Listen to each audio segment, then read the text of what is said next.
Poços de Caldas. So that was the city in Minas Gerais. And that's an incredible city. It is full of hills. So that was a little bit of a challenge because we were just walking up and down hills all day. But it was great because we could eat whatever we wanted and not worry about gaining a bunch of weight. So that was great. The members are pretty incredible there. We actually lived right below our bishop. So because there's so many hills, they build houses like you walk in, just on like the normal level, and then a lot of times there'll be 2 or 3 houses below that, just kind of as the hill goes down. So we lived just right below our bishop, which was pretty cool, and he was incredible. He just helped us with whatever we needed and was really involved in missionary work, and he made that a priority in the ward, which was super helpful. And the members are just great. The food is, Minas is kind of known for like their cheese and stuff, and there were like bakeries on every corner, and so that was pretty awesome. The food was incredible. But yeah, I loved that area. It was definitely one that I'm hoping to go back to. Well, I want to go back to all of them, but I want to experience also like the tourist side of it because it's just beautiful and there's so many things to do there.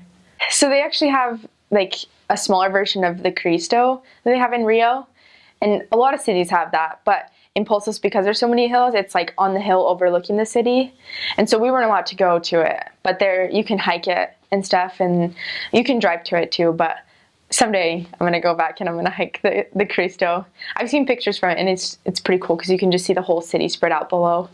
And it was really cool. At night they would light it up, and it would be different colors depending on what was going on. So like Breast Cancer Awareness Month, it'd be pink, or during the World Cup. I wasn't there in that city during the World Cup, but the sisters who were said that it was like the colors of the country, so green and yellow and blue, and they would just kind of change it based on what was going on, which I thought was really cool. So you just look up and see this giant statue of Christ looking over the city, which was pretty beautiful. So one thing that they're kind of known for is their bread. It's called, well, I guess a type of it, it's pão de queijo, which basically translated as like bread of cheese. And so it's like these little tiny balls. Well, sometimes they're bigger, but it just depends. And they're kind of chewy. It's kind of a weird like texture. It looks like a small roll, but it's like chewy, and they make it with cheese inside, and they're delicious. And so that was always one of our favorite things. We'd go to like the bakeries and buy pão de queijo. And they also have really fresh cheese, which is like you can't find the equivalent here, but it's so good. And those are part of my favorite things that we would eat. But yeah, the food was just incredible.